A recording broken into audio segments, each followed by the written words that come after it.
Good morning বন্ধুরা, কেমন আছো তোমরা সবাই? আশা করছি খুব ভালো আছো, সুস্থ আছো। আমিও খুব ভালো আছি। সকাল সকাল স্নান সেরে এই যে মা এখানে পুজো দিয়ে দিয়েছে। তো মা কী করছে চলো দেখি। সকাল সকাল মায়ের রান্না বসে গেছে, কারণ বাবা এদিকে কাজে যাবে, ডিউটি যাবে, ওই জন্য সকাল থেকে মায়ের রান্না বান্না হয়, শুরু হয়ে যায়। চলো দেখি মা কী করছে। আমি চাটা খাওয়া হয়ে গেছে আমার। কি রান্না হচ্ছে মা? সর্ষে কিন্দুরি হচ্ছে, আর ওইখানে আলু দিয়ে মুগের ডাল হবে। এই যে মুগের ডালটা প্রেসার কুকারে সিটি দিয়ে দিয়েছে। ভেজ ডাল হবে, শুধু নয়। তো ভেজ ডালে আবার গাজরটা ছাড়া আছে। আর এখানে মুড়ি খাবার আজকে হচ্ছে চপ। এই যে আলু মাখা, এখানে আলুটা মাখবে ভালো করে, পেঁয়াজ দেওয়া হয়নি, শুধু লঙ্কা বাদাম এই দিয়ে মাখা হবে। সকাল থেকে মায়ের রান্না বান্না শুরু হয়ে গেছে। সর্ষে কিন্দুরি, এই রেসিপিটা তোমরা কে কে খেয়েছো অবশ্যই কমেন্ট বক্সে লিখে জানাও।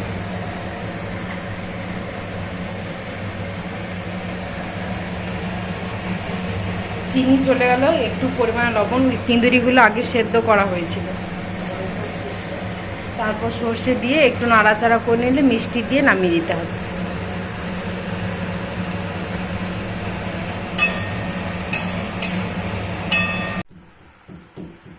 এখানে হচ্ছে কামরাঙার চাটনি।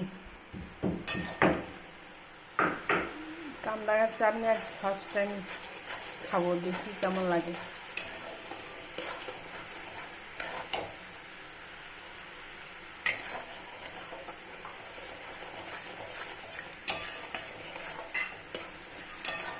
চিনি দেওয়া হয়েছে, পাঁচফোড়ন, একটু তেজপাতা, শুকনো লঙ্কা দিয়ে চিনি দিয়ে, গুঁড়ো দিতে পারো। চিনি দিয়ে করছি, দেখি কেমন লাগে চিনি দিয়ে।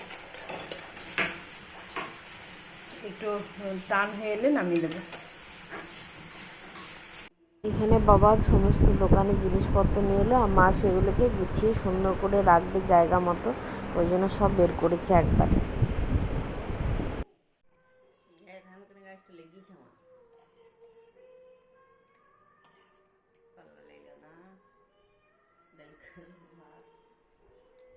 এদিকে ভেজ ডালটা হয়ে গেছে, আর এদিকে ভাত।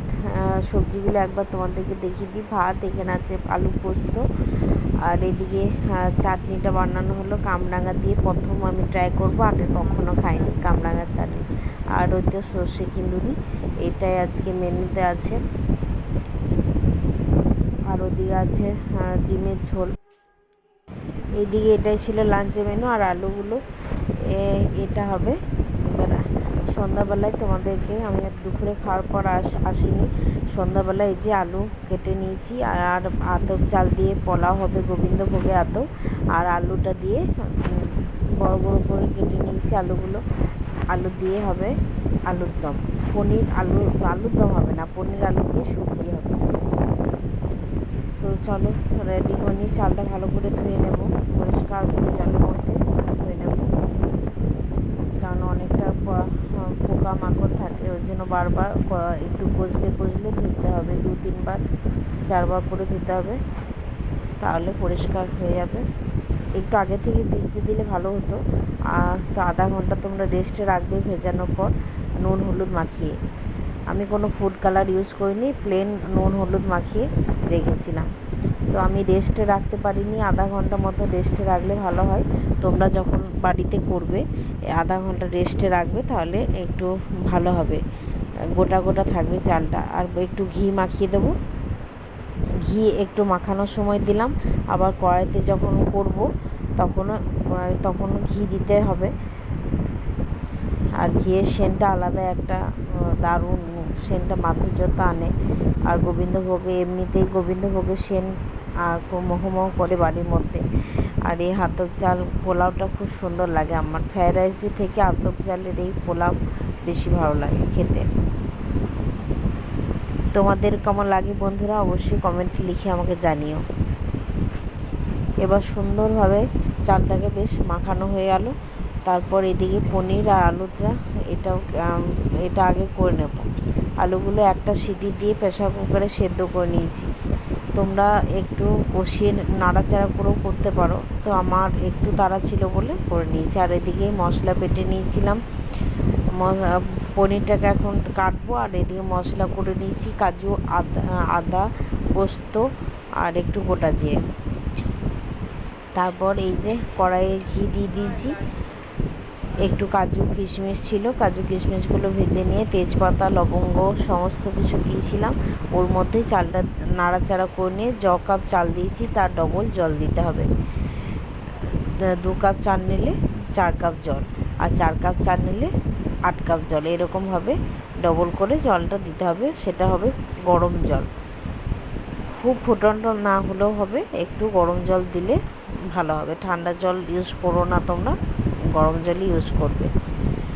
তো আমি গরম জলটা এদিকে ইন্ডাকশানে বসিয়ে দিয়েছিলাম, একটু ফুটলেই ওটার মধ্যে দিয়ে 15 মিনিট মতন ঢাকা দিয়ে রেখে দেবো।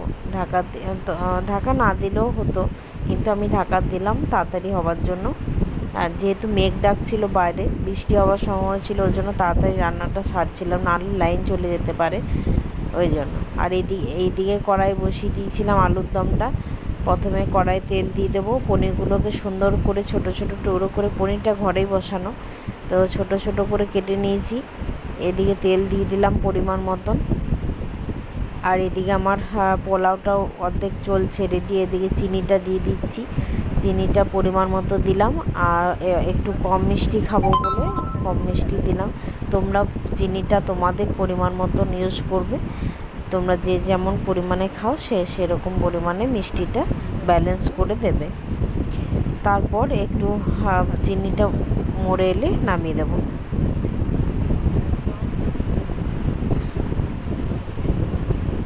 একদম গ্যাসের ফ্লেমটা লো করে দেবে। তারপরে দিয়ে কড়াই তেজপাতা, একটু গোটা জিরে আর একটু শুকনো লঙ্কা দিয়ে দিলাম। এবার মশলাটা কষে নেব, যেটা পেস্ট করে নিয়েছিলাম ওটা কষে নেব। নুন হলুদ দিয়ে ভালোভাবে মশলাটা তেল ছেড়ে দিলে তারপর আলুগুলো দেবো।